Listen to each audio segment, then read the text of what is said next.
As-tu déjà eu l'impression que l'on vit dans une simulation, que l'on vit dans un jeu vidéo comme disait Platon, une caverne dans laquelle nous sommes enchaînés et où en fait nous ne sommes que des esclaves comme dans Matrix, ou un rêve comme dans le Maya des bouddhistes?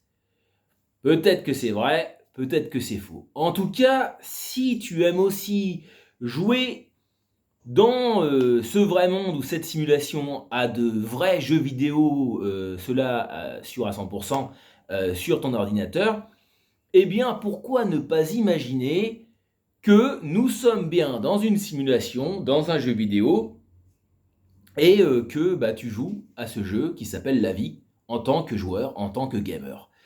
Voilà, la théorie de la simulation, et si tu l'acceptes, eh bah, joue à cette belle simulation et apprends à visualiser, à manifester et à comprendre le monde qui t'entoure pour que ta vie eh ben, t'apporte tout ce que tu as envie d'avoir, comme quand tu jouais à tes jeux vidéo et que tu adorais faire ça.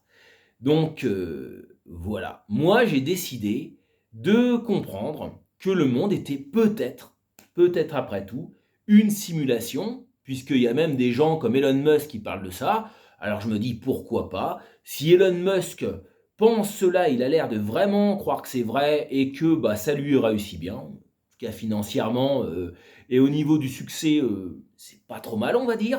Donc pourquoi, si on se dit que c'est potentiellement vrai, ne pas avoir ça comme cela aussi? Et pourquoi ne pas se dire que peut-être des gens comme Elon Musk ou des gens qui ont eu d'énormes succès dans différents domaines, bah peut-être ont réussi dans ces domaines-là parce qu'ils avaient joué à la vie comme on joue à un jeu vidéo. Moi, par exemple, j'ai décidé de jouer à ce jeu de la vie comme un jeu vidéo de stratégie militaire, un genre de Rome Total War ou de StarCraft. Et depuis que je fais ça, ça commence à changer dans ma vie.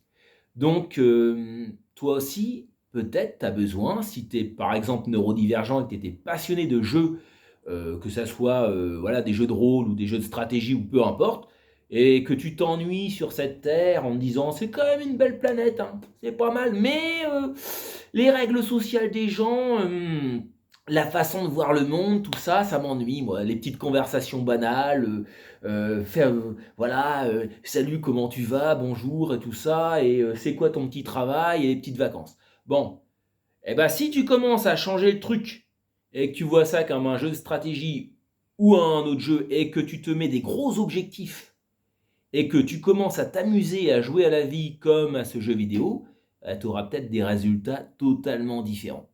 Moi, par exemple, là, j'ai appris à parler plusieurs langues et d'autres trucs, en parallèle du théâtre, du sport et d'autres trucs aussi. Et j'imagine que ce sont des planètes à envahir, des vaisseaux de guerre à créer, que ce sont des troupes à forger. Et l'argent, ça va être pareil. L'argent, ça va être des bataillons. Une langue comme l'italien que je suis en train d'apprendre progressivement, c'est un vaisseau de guerre. Et tout ça, bon bah voilà, ça peut être par exemple, imaginez qu'il y a une entreprise. Vous avez une entreprise que vous n'avez pas trop appréciée, le patron n'était pas sympa, vous avez été viré et vous pouvez utiliser cette théorie de la simulation eh bien, voilà, pour imaginer que cette entreprise est par exemple une planète à envahir. Vous êtes dans StarCraft, vous êtes les Protoss, ces humains ne vous ont pas respecté et vous allez lancer vos troupes. Et la plupart des gens, ils vont pas réussir. Pourquoi? Parce qu'il y a beaucoup de gens classiques qui ne peuvent pas rentrer dans ce mode analogique, extrêmement analogique. Mais les gens qui sont sur le spectre autistique, d'ailleurs je me découvre, hein, j'ai fait les tests, je suis bien, voilà, j'ai bien un TSA. Les gens qui sont HPI, là-dessus moi j'ai fait les tests, je suis HPI qu'en verbal, donc je ne sais pas si on peut vraiment dire HPI. Et les gens qui sont TDAH, ça va venir après. Bon, voilà, enfin il y a de grandes chances. Les gens qui ont une neurodivergence ou plusieurs, et je pense que cette façon de voir les choses, elle marcherait très très bien. Et d'ailleurs, je pense qu'il y en a qui l'utilisent déjà. Donc voilà, ton patron ou ton entreprise qui t'a agacé, ça peut être cette peinture que tu as envie de faire, ou ça peut être ce marathon, ou ça peut être cette ceinture de sport de combat, ou peu importe, ce business que tu as envie de créer. Eh ben, tu peux voir ça à la manière des jeux, et tu gagnes des points.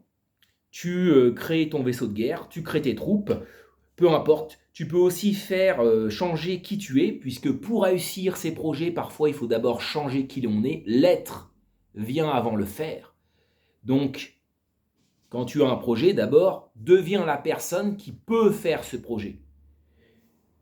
Prévisualise-toi en étant cette personne. Imagine quelles sont les caractéristiques de cet individu qui peut faire ce projet. Deviens progressivement cette personne, passe à l'action.